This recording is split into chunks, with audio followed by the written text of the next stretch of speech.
नमस्कार। मैं बीपी सिन्हा और आप सब देखना शुरू कर चुके हैं बीपी सिन्हा की चौपाल।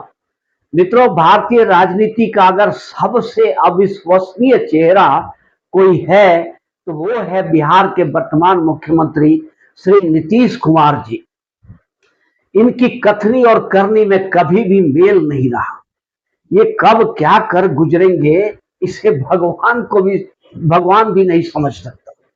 इनका दायां हाथ क्या करेगा उसका अंदाजा इनके बाएं हाथ को भी नहीं मिलता है। साथियों, इन्हें इतनी पलटी मारा है, इन्होंने इतनी बार पलटी मारा है कि इनका नाम ही पलटू राम पड़ गया है। ये कब पलटी मार देंगे इसकी कोई पूर्वानुमान कोई भी राजनीतिक पंडित कभी भी नहीं लगा सकता है।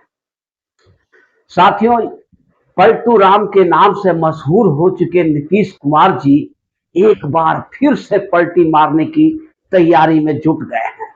और साथियों, याद करो वो दिन 2024 के चुनाव परिणाम आने के बाद जब शपथ ग्रहण समारोह हो रहा था, उस दिन को याद करके देखो मित्रों, ये वही नीतीश कुमार है जिन्होंने मोदी जी का पैर छू लिया था और इन्होंने कहा था कि बस बहुत हो चुका, अब हम हमेशा आपके साथ रहेंगे, आपको जैसे मर्जी है वैसे शासन चलाइए, आपकी जो इच्छा है वो करिए, हर कदम पर हमारा सहयोग और समर्थन आपके साथ रहेगा।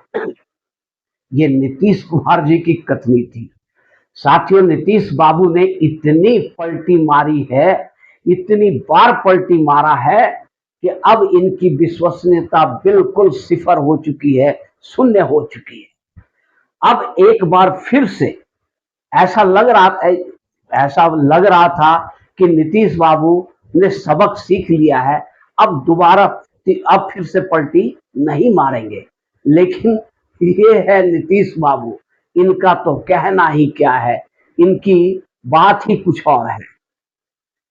अब ऐसा लगता है कि एक बार फिर से नीतीश बाबू पर तौल रहे हैं, पलटी मारने की तैयारी में है। लालू यादव और तेजस्वी यादव से इन्होंने मुलाकात भी कर लिया है और क्या खिचड़ी पका है अंदर खाने में ये बताना तो थोड़ा कठिन है। हालांकि ये बाहर आकर कह रहे हैं कि भैया हमने 2 बार गलती कर दिया है, अब और कोई गलती नहीं करूंगा, अब जहां पे हूं वहीं पे रहूंगा। तो ये नीतीश बाबू की कथनी है, करनी से कभी मेल नहीं खाती है। तो इस बार भी किसी को ये भरोसा ही नहीं है नीतीश बाबू पर कि ये जो कह रहे हैं क्या वही करेंगे। बिल्कुल नहीं, कोई भी इन पर भरोसा नहीं कर सकता है।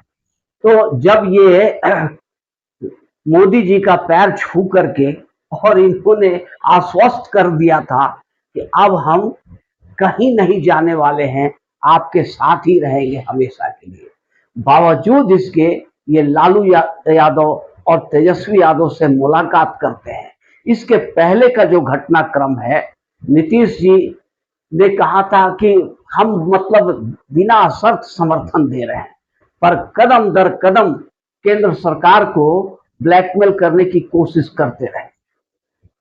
नीतीश बाबू हो, चाहे चिराग पासवान हो, चाहे नायडू साहब हो, इन सब लोगों को ऐसा लगता था या ऐसा महसूस हो रहा है कि मोदी जी कमजोर पड़ गए हैं, मोदी जी अब हमारे दबाव में आ जाएंगे, जिस तरह का हम दबाव बनाएंगे तो मोदी जी मजबूरी बस हमारी बातों को मान लेंगे। और ऐसा हुआ भी।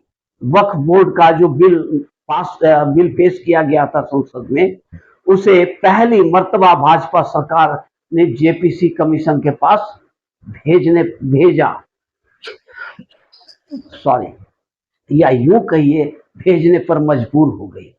इन सब बातों के मद्देनजर नीतीश जी को ऐसा महसूस होने लगा, चाहे चिराग पासवान हो, इनको भी ऐसा महसूस होने लगा कि हम तो अब केंद्र सरकार को डिगा सकते हैं, डरा सकते हैं, ब्लैकमेल कर सकते हैं।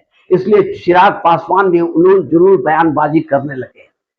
पर डांट खाते ही जब अमित शाह का हंटर चला और पशुपति पारस और चिराग पासवान के चचेरे भाई से अमित शाह ने मुलाकात कर लिया, तो चिराग पासवान ठंडे पड़ गए, मतलब अर्श से फर्श पर आ गए, उनकी सारी हेकड़ी निकल गई।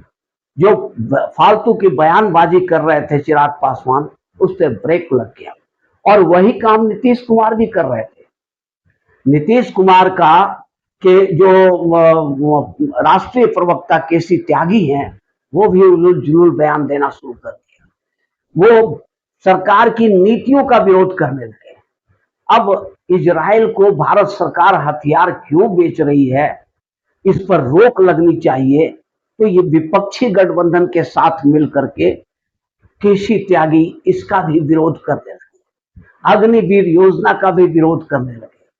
और जो एक एप्लीकेशन बना, एक दस्तखत हुई विपक्षी सांसदों का इजराइल को हथियार देने के खिलाफ में, उसमें केसी त्यागी ने भी सिग्नेचर किया अपना। मतलब खुल करके भारत सरकार की नीतियों के विरोध में उतर आए ये लोग।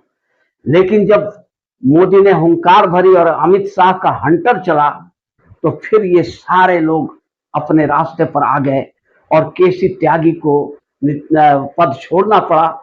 ये तो केसी त्यागी ने ये कह दिया, या जेडीयू भी ये कह रही है कि केसी त्यागी जी अपने कारणों से, अपने निजी कारणों से त्याग पत्र दिया है। पर सच्चाई तो यही है कि भाजपा के दबाव से और अमित शाह के हंटर के डर से केसी त्यागी से इस्तीफा जबरन लिया गया नीतीश कुमार के द्वारा। हालांकि केसी त्यागी आज भी जेडीयू में, और राजीव रंजन को मुख्य प्रवक्ता बनाया, राष्ट्रीय प्रवक्ता बना दिया नीतीश कुमार। अब नीतीश कुमार जब ये देख लिए कि मोदी जी पर हमारी कोई जोर चलने वाली नहीं है, हम इनको ब्लैकमेल नहीं कर सकते हैं, और कर भी कैसे सकते हो। और तमाम विपक्ष की कई पार्टियां अभी लाइन में खड़ी है कि भैया हम एनडीए में शामिल होना चाहते हैं। तो नीतीश कुमार को अपनी औकात समझ में आ गई। बावजूद इसके नीतीश कुमार की एक खासियत है, खूबी कहिए, खासियत कहिए या चरित्र कहिए, कि वो जिसके साथ रहते हैं उसके शत्रु के साथ भी पींगे लड़ाते रहते हैं। जब वो राजद के साथ थे, लालू यादव और तेजस्वी यादव के साथ सरकार चला रहे थे, तो बीजेपी के कार्यक्रम में चले जाते थे और बीजेपी के नेताओं से गलबहियां करते दिखते थे। वो ये संकेत होता है, ये भी एक तरह की ब्लैकमेलिंग है कि अगर आपने हमारी बात नहीं मानी तो हमारी पैठ यहां तक है, हम आपको छोड़ करके यहां चले जाएंगे। अब मित्र, बात ऐसी हो गई कि नीतीश कुमार की कहानी बिल्कुल खत्म हो चुकी है। अगर ये फिर से आरजेडी में जाते हैं, जिसकी संभावना बलवती है, इनका कुछ भी कहा नहीं जा सकता है। हालांकि ये बार बार कह रहे हैं कि 2 बार हमसे गलती हो चुकी है, अब तीसरी बार नहीं होगी। बावजूद इसकी कोई गारंटी नहीं है कि ये 2025 के बिहार विधानसभा के चुनाव तक भाजपा के साथ रह जाए। हो सकता है कि फिर से पलटी मार करके, जिसकी संभावना कुछ ज्यादा ही दिख रही है, या ये भाजपा को दबाव में लेने के लिए, मोदी जी को दबाव में लेने के लिए लालू यादव और तेजस्वी यादव से मुलाकात कर रहे हैं। तो साथियों, ऐसा लगता है कि नीतीश कुमार एक बार फिर से पलटी मारने की तैयारी कर चुके हैं। अब पलटी मारने की तैयारी कर चुके हैं या ब्लैकमेल कर रहे हैं मोदी जी को, ये तो नीतीश जी अच्छे से जाने। पर नीतीश जी का जो चाल चरित्र और चेहरा है, वो जग विदित है, सर्व विदित है। सभी कोई भरोसा करने वाला इनके ऊपर कतई नहीं है।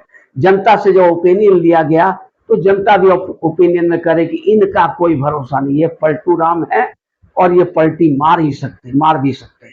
2025 के विधानसभा चुनाव में ये हो सकता है कि आरजेडी के साथ चले जाए।